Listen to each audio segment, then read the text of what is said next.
Hi everyone, my name is Jess and welcome back to my YouTube channel. In this video, we are going to talk about how you get a visa to live in Spain. There are different types of visas, but I will talk about the one that I got and the one that I think is the easiest to get, and that is the student visa as an English language assistant. In my case, I worked 4 days a week for 16 hours. Since this is a student visa, the amount of time you're allowed to work is limited. There are different programs that can help get you to Spain. The most popular one and the free one is called Nalcap. I unfortunately missed the deadline for Nalcap, so I had to go with another agency. One that is very popular here is called CIEE. A lot of my friends are here through CIEE. However, I went with an agency called Conversa Spain. The perks about CIEE and Conversa Spain versus Nalcap, for example, is that if you go with these programs, they guarantee you a spot in Madrid. I personally really wanted a spot in Madrid, so for me, it was worth it to pay additional money to ensure my spot.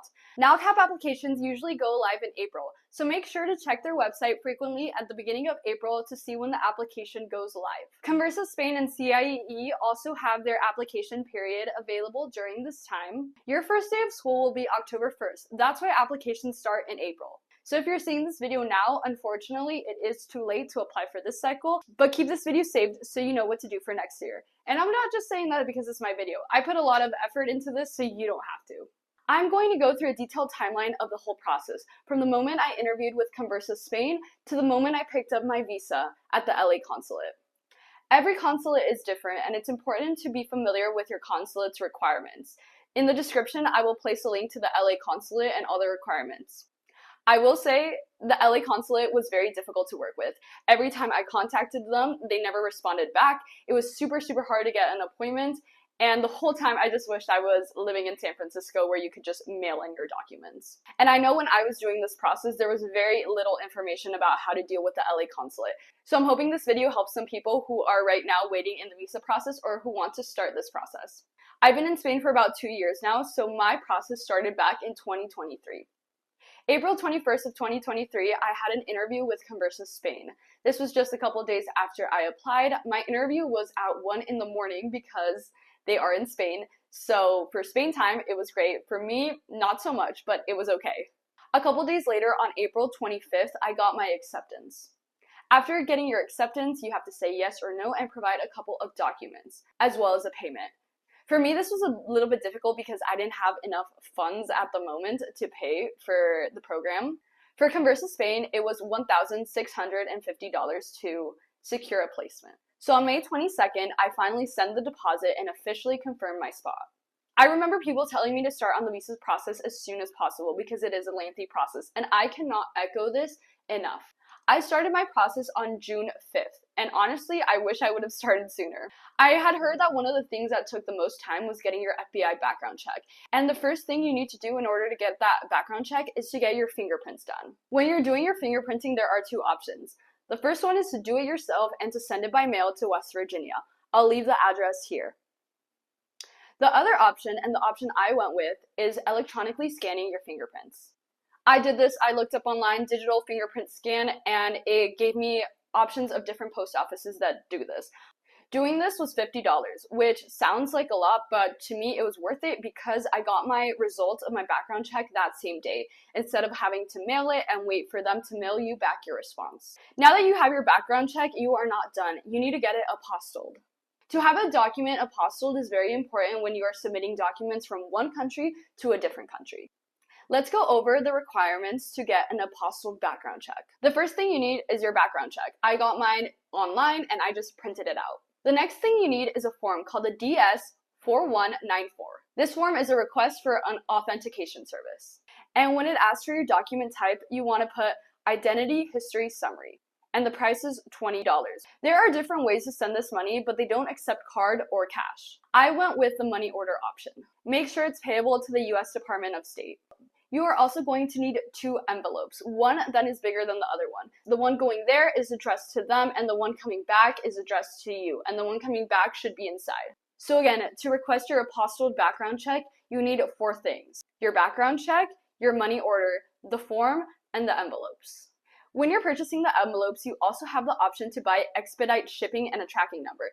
This is something I chose to do for the way there and the way back. In total, to expedite ship everything I needed for my apostille background check, I spent $79.25. This does sound like a lot, and it was, but for me, it was important to expedite all these documents. I did this all on June 14th. And at this point, I had read online that getting your background check apostilled took a long time. So to just cover my bases, I emailed my congressman asking if there was a way to expedite the process.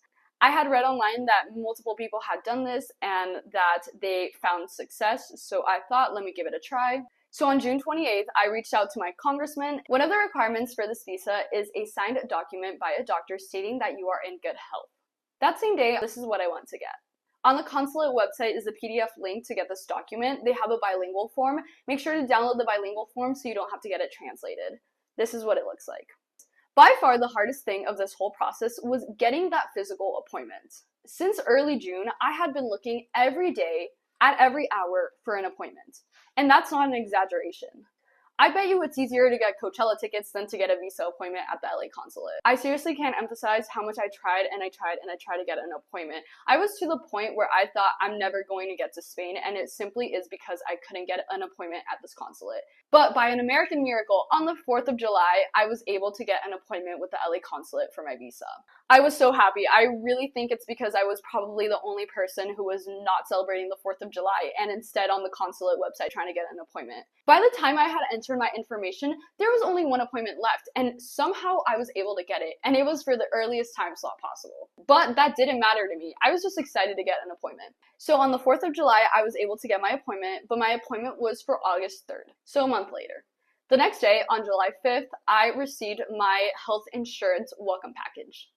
One of the requirements for the visa is to have health insurance, and the nice thing is that you don't have to worry about how you're going to get it. It comes with your program. In this welcome package, there was many pages explaining various things, but what mattered was the certificate that you have health insurance. Mine looked something like this, but there are different health insurance providers. This is just what mine looked like. So you want to print this out and bring a copy of it to your appointment. 2 days later, on July 7th, I got my school placement. It's a document that looks something like this. It's called a carta or carta de nombramiento. It's a document that says this person is going to work at this school and receive this amount of money. This is important because for your visa, you need to show proof of financial means. Some visas are different, but at least for the Nalcap program, just by presenting your carta, you are now presenting your proof of financial means. The next day, on July 8th, I went to CVS and I took pictures for my visa. It's super simple. You walk in, you tell them you want a passport picture, they know the requirements, basically don't smile, look straight at the camera, make sure your hair is not in your face. They take the picture, they give you 2 copies, you only need 1, but I brought 2 to my appointment. My next major timeline event was on July 23rd, and that is when I got my background check apostilled in the mail. I was so excited because I was really worried about what it would look like if I didn't have this document at the time of my visa appointment. And to answer that question really quickly, the one time the LA consulate did respond to me was to answer this question. So thank you, LA consulate. I asked them in an email, what happens if I don't have this document? Essentially, they told me that it wouldn't matter, that I could just bring that document at the time when I would pick up my visa. So that is great information to know, but lucky for me, I didn't even have to worry about that. Now the next step was to get this document translated. On the Spanish consulate, you can find sworn translators. These are people who have been approved to translate documents. Shout out to my guy, Daniel Ryder. I will leave his email here. He was the person who helped me translate these documents. It was very simple. I wrote him an email explaining what I want. He gave me his price, gave me the document, and then I paid him. So his price was different. If I just wanted my background check translated, that would have been $30. I, however, went with the option to get both the background check and the apostille cover translated, just to cover my bases. To get both of those translated, it was $50. I got my documents 3 days later on July 26th. It was a super quick turnaround, and he had sent them with an electronic signature. Now with this, I was almost finished with everything I needed. The next thing I needed was to get notarized copies of certain documents.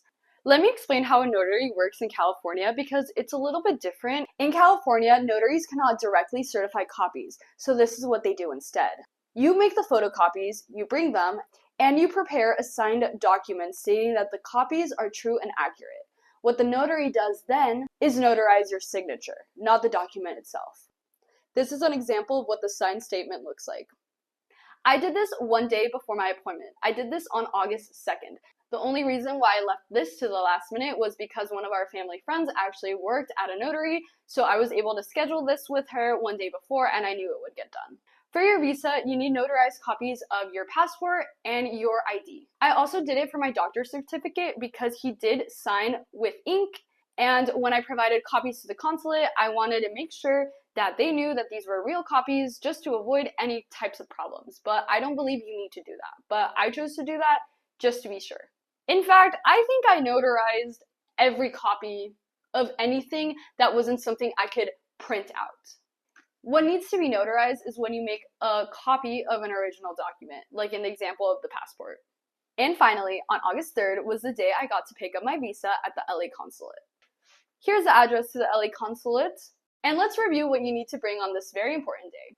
Something I haven't talked about yet is the visa application form. This you can find on your consulate's website and download the PDF and fill it out. Make sure if you are filling it out by hand that you are using uppercase letters. I will leave here a couple pictures of a guide on how to fill this document out. I'm sure you can also find it online. This is the document that Conversa Spain sent me, so one of the perks of doing it with an agency like CIEE or Conversa Spain is that they can help you at times like these when you need to fill out documents and you're not really sure what to put. Make sure everything you bring, you have the original document as well as 2 copies of that. You need to bring your passport picture. You need to bring your physical passport. This is something that they keep, so make sure you are not traveling out of the States during this time. Don't forget to bring your acceptance letter stating the school that you're going to work at, again, because this also provides the proof to financial means. So this is very important that you bring. Bring the proof of insurance. Bring your FBI background check apostilled. Bring your medical certificate from your doctor back in the US stating that you are in good health. Bring your driver's license or some form of state ID. This is important because you need an official document which has your address. For example, your passport does not have your address, but your driver's license does. The reason why you need this is because they need to verify that the consulate you are going to is the consulate that you are assigned. For example, because I am from San Diego, my consulate is LA. I cannot go to the San Francisco consulate if I wanted to because that is not the consulate within my jurisdiction. Another thing you need for your appointment is to know your date of entry. My program told me that I was not allowed to enter more than 2 weeks before my program started. And I know it's very stressful to buy your airline ticket before you have your visa, but I ended up doing that because I needed to provide a date of entry to the country. When I bought my ticket, I bought it with the option to switch the date in case something happened. You also need to provide a payment for your visa when you are there, and at least for LA, they only accept money orders. So I had to write a money order of $160 to Consulate General of Spain, Los Angeles. And after that, all I had to do is wait to pick up my visa. I went for my visa appointment on August 3rd, and I picked up my visa on August 19th, so a couple weeks later. I was so excited to finally have everything done. Just kidding, when you get to Spain, you have to apply for something called the CIEE, which is a whole other thing you have to do, and it is not as bad as this, because this is as hard as it's going to get, but your process of filling out government forms are not even close to being done. I'm pretty sure I had my flight to Spain booked on September 28th, and I believe on the date of entry, the person at the consulate put September 27th, but regardless, I was so excited because in a month, I would be in Spain. So in total, to get my student visa to be able to be an English language assistant in Spain, I spent at least $2,042. I say at least because this does not include my travel costs to the Los Angeles Consulate, twice, once to do the process and once to pick up the visa. And I'm lucky because a lot of people have to fly to their nearest consulate. This also doesn't include minor costs, such as getting a photocopy of every document you need. You need to bring 2 photocopies of everything to the consulate, so that adds up as well. This is definitely a lot of money, so really consider if this is something you really want to do. By the way, I totally recommend doing this. It's going to be a bit upfront, but it's absolutely worth it. Hopefully this video helped answer some of your guys' questions. I know the process can be so stressful, especially when you feel like you're doing it alone. For me, I heavily relied on Reddit and Facebook groups to help me get information, but when it comes to each consulate, it can get a little bit scarier. So this video is especially for my LA consulate people who might be so lost and feeling so helpless. You can do it. Also, what happens if you're never able to get an appointment? Well, my friend was going to Barcelona and also had to go through the LA consulate. She said she kept emailing them, kept telling them that she couldn't find an appointment, and eventually they picked a date and said, "This is your appointment." So if you're feeling helpless, don't, because you will get to Spain. I seriously remember telling myself so many times that I wouldn't get to Spain. You'll get to Spain! Don't worry, you'll get to Spain. I'm here to tell you, you will get to Spain. Let me know if you have any questions about the visa process or what it's like to be here as an American in Spain. And I'm not just an American in Spain, I'm a Mexican American in Spain, so I feel like I've had a unique experience, and if you want to know more about it, leave a comment down below asking me some questions, and in another video, I would love to answer them.